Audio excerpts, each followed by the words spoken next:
이번 시간에는 애벌레 촉입니다.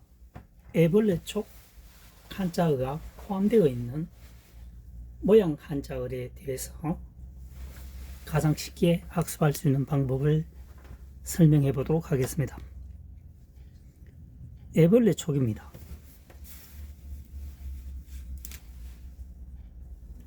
홀로독, 무리속, 머뭇거릴 촉이죠. 애벌레 촉 한자를 살펴보도록 하겠습니다. 거물망입니다. 안을포죠. 벌레곤, 벌레충입니다. 그래서 애벌레 촉 열심히 반복해서 학습하시려고 하지 말고 파자 분석을 통해서 하게 되면 한 번만에 기억 저장이 됩니다. 거물망입니다. 거물망, 안을포죠. 벌레충입니다. 벌레 중에서 거물이죠. 거물을 안고 있는 것처럼 보이는 것은, 그러니까 애벌레들은 굉장히 밀집되어 있죠. 거물망처럼 애벌레들은 굉장히 밀집되어 있습니다. 벌레 중에서. 그것이 뭐냐면 애벌레라는 얘기죠. 애벌레의 초기 상태입니다. 그래서 애벌레 촉이 됩니다. 다시 한번 설명해 보면, 벌레 중에서 거물망을 안고 있는 것처럼 초기 상태에 나타나는 것은 애벌레이다.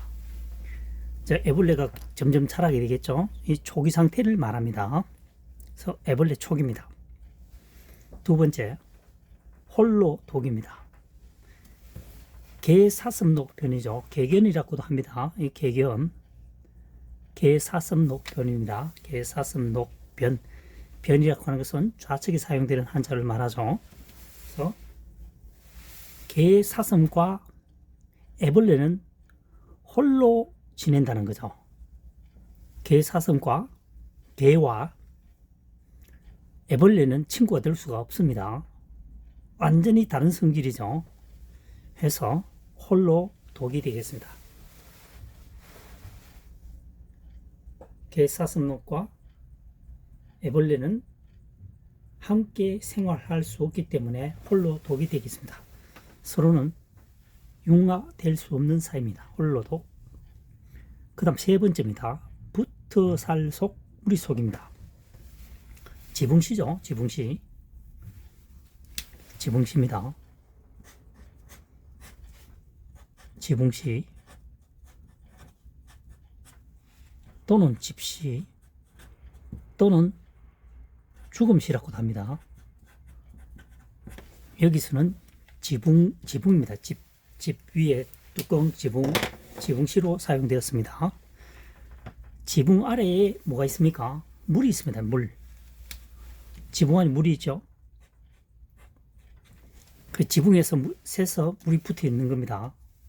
지붕에 누수 현상이 일어나서 물이 있습니다. 지금 그 밑에 뭐가 있냐? 애벌레가 있다는 거죠. 그래서 습한 곳에 애벌레가 생장하고 있다라고 생각하시면 되겠습니다. 그래서 습한 곳에 애벌레가 붙어 산다. 붙어 살속. 애벌레는 무리를 지어서 산다.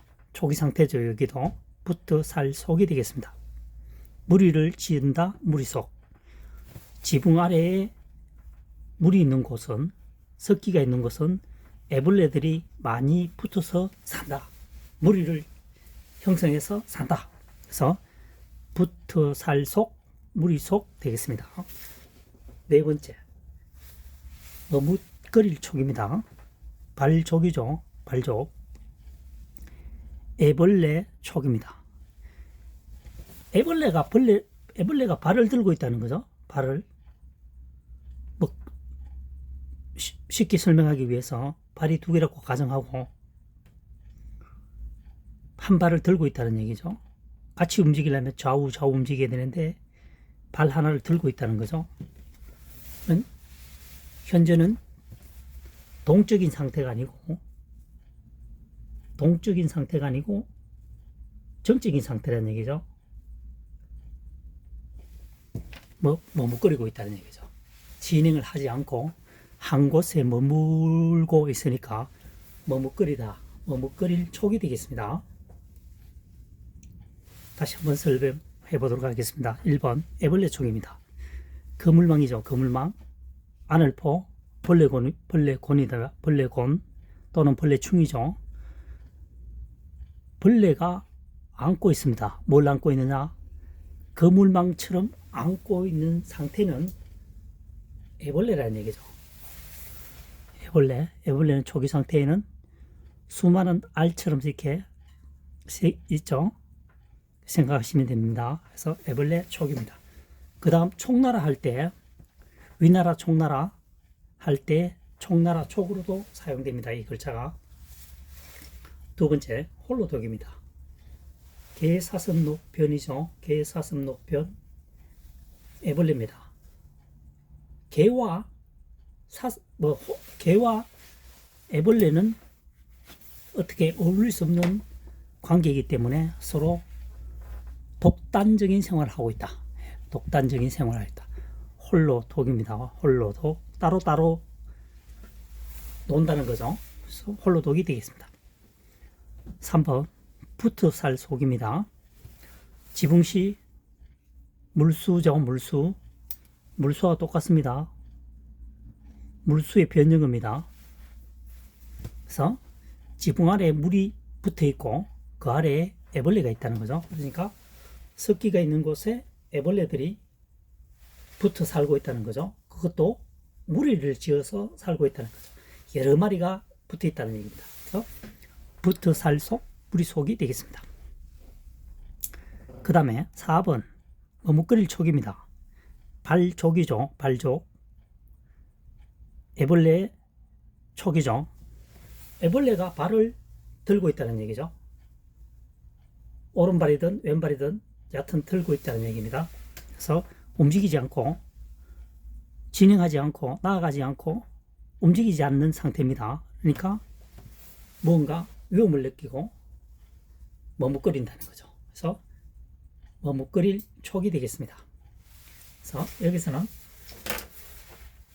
2024년 현재 시점이 어떻게 풀이하는지를 발족자를 통해서 한번 더 살펴보도록 하겠습니다. 발족입니다.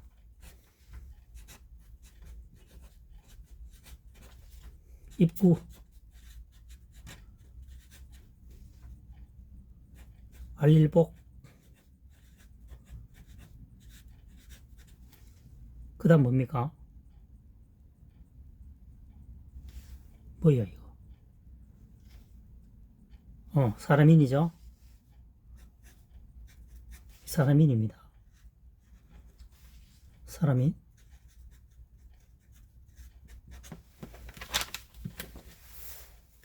입구, 알릴복, 사람인입니다. 사람이 입으로 알리기 위해서는 발을 이용한다는 거죠. 발족자입니다. 사람이 알리려고 한다면 입으로 말을 해야 되는데 전달하기 위해서는 발을 이용한다는 겁니다. 과거에는 휴대폰이든 자동차든 자전거든 아무것도 없었습니다. 주요 교통수단 1호가 걷는 겁니다. 걷거나 뛰거나 여하튼 발을 이용했습니다. 두 번째 등장한 것이 이제 말이겠죠. 동물 중에 말이죠. 그래서 한자어를 만들 당시에는 말을 가축화 되지 않았다라고 생각하시면 되겠습니다. 그래서 사람이 알리려고 하면 입을 통해서 알려야 되는데 제1번 교통수단이 발이라는 거죠. 발. 그래서 발족자가 되겠습니다. 지금까지 설명하는 방식이 2024년 현재 시점에서 바라보는 파자 분석법을 통한 한자 학습법이 되겠습니다.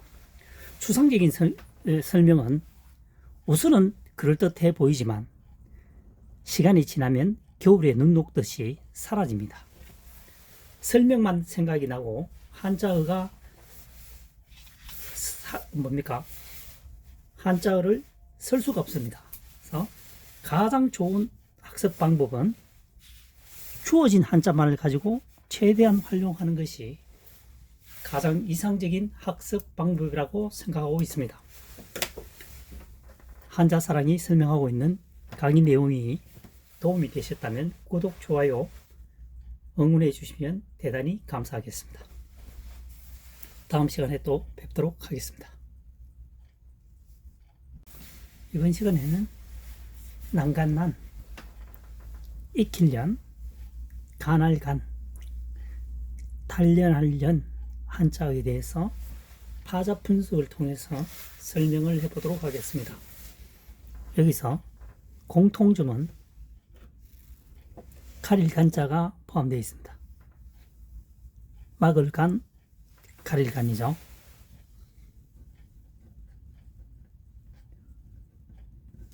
막을간, 가릴간 한자가 포함되어 있는 한자가 되겠습니다. 난간 난자입니다.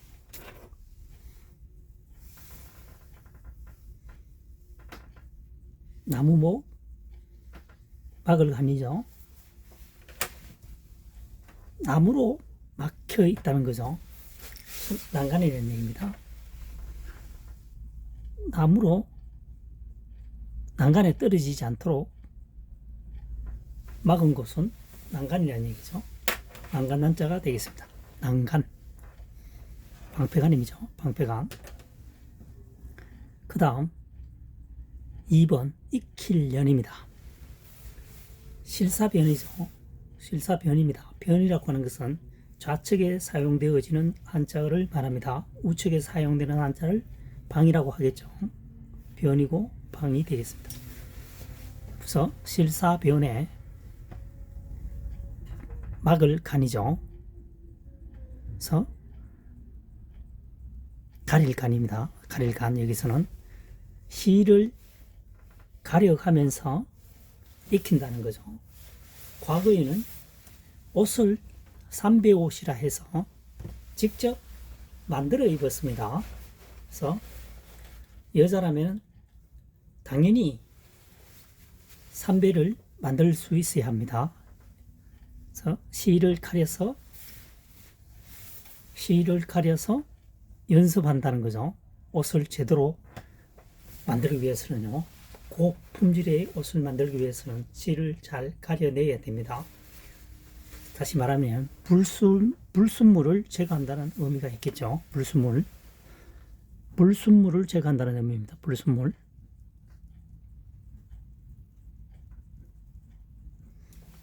그래서 연습 되겠습니다. 연습. 3번 간할간자입니다. 말씀은변이죠. 말씀은입니다. 그 다음 가릴간이죠. 말을 가려서 윗사람에게 간한다는 얘기입니다. 윗사람에게 요청한다는 얘기죠. 그래서 간할간자가 되겠습니다. 간할간, 요청할 간. 말씀은 가릴간. 말을 함부로 하면 되지 않겠죠. 요점만 또는 상대편이 알아듣게끔 설명을 해야 된다는 얘기죠. 간할간이 되겠습니다. 함부로 말을 하다가는 옛날에는 퍽 하면 목이 날아갑니다. 간할간. 4번 단련할 연입니다. 쇠금이죠. 가릴간입니다. 쇠를 가려가면서 단련을 한다라고 하는 것은 이렇게 생각하시면 되겠습니다. 대장간, 쇠를 열 처리하여 여러 가지 도구를 만듭니다. 호미, 괭이, 도끼, 대충 이런 겁니다. 현재는 도구가 수없이 많지만은 과거에 이 한자어를 만들 당시에는 도구가 몇 가지 되지 않습니다. 호미, 괭이, 도끼, 뭐 이 정도입니다. 몇 가지 되어 있겠지만 그래서 대장간에서는 홈이나 괭이를 만들 때 무턱대고 만드는 것이 아니고 이 도구에 맞게끔 열 처리를 해서 만든다는 거죠. 단련을 한다는 얘기입니다. 그래서 단련할 연이 되겠습니다. 1번 난간단입니다.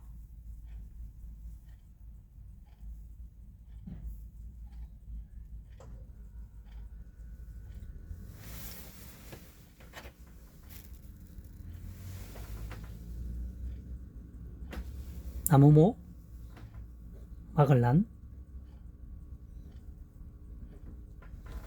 난간에는 나무로 막는다는 얘기입니다.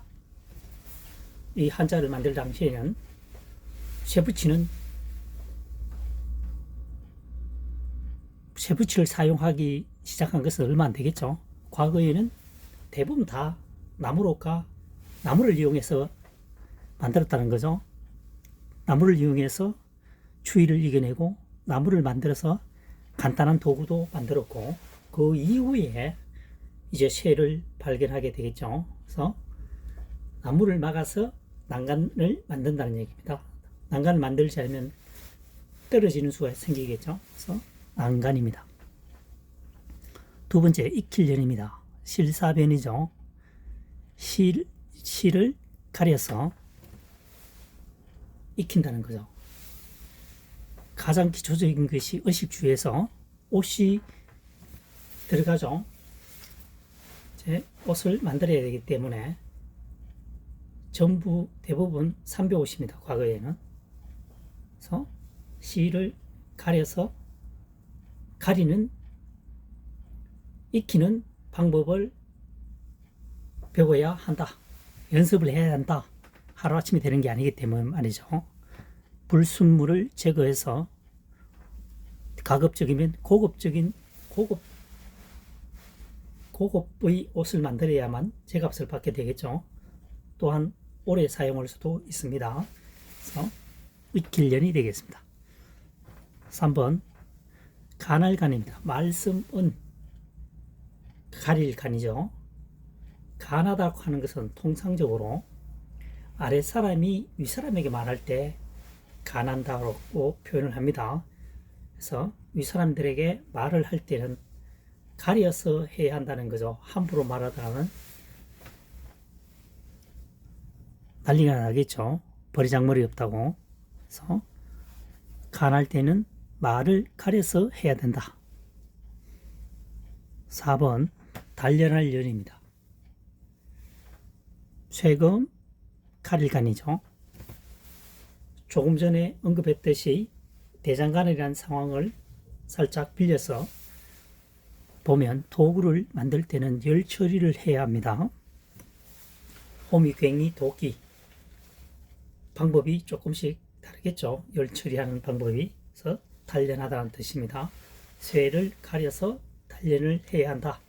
그래서 단련할 연 되겠습니다. 단련. 그래서 말씀원에 대해서 한번 설명해 보도록 하겠습니다. 말씀원 머리두입니다. 머리두. 그 다음 두이죠. 입구가 되겠습니다. 머리두, 두이, 입구입니다. 말씀은이죠. 말씀은도 마찬가지로 아랫사람이 윗사람에게 말할 때 말씀을 드린다는 말을 많이 하죠. 아랫사람에게 말씀을 드린다는 표현을 잘 하지 않습니다. 해서 파자 분석을 해보면 윗사람에게 말씀을 드릴 때는 당연히 입으로 말을 하겠죠. 입으로 말하는데 머리에 2번 생각하고 입으로 말씀을 드린다는 얘기입니다. 2번. 자, 머리부터 먼저 하겠습니다. 머리에 한 번 더 생각하고 한 번 더 생각하니까 2번이죠. 2번 생각하고 입으로 말씀을 드린다는 얘기입니다. 생각 없이 얘기하다가는 실수를 많이 하게 되겠죠. 특히 윗부분에게 얘기할 때는요. 그래서 생각을 깊게 하고 말씀을 해야 된다는 얘기입니다. 그래서 머리에서 2번 생각하고 입으로 말씀을 드려야 한다는 얘기입니다. 지금 설명하고 있는 것이 2024년 현재 시점에서 파자 분석을 통해서 한자 학습 풀이를 하고 있는 겁니다. 그래서 각골문이나 설문회자는 전혀 지금 등장하지 않고 있죠. 그래서 각골문, 설문회자는 추상적인 설명이 많습니다. 추상적인 설명은 지금은 그렇다 하더라도 시간이 흐르면은 겨울에 눈 녹듯이 설명만 되고 한자어는 써지지 않는 어떤 단점이 있다라고 한자사랑은 생각하고 있습니다. 가장 좋은 학습 방법은 주어진 한자만을 가지고 풀이하는 것이 가장 좋겠죠. 없는 한자를 당겨오거나 여기 있는 한자를 설명하지 않으면 아무래도 적합하지 않다라고 생각합니다. 지금 강의 내용이 도움되셨다면 구독, 좋아요를 응원해 주시면 대단히 감사하겠습니다. 항상 감사하는 마음으로 정진하도록 하겠습니다. 다음 시간에 또 뵙도록 하겠습니다.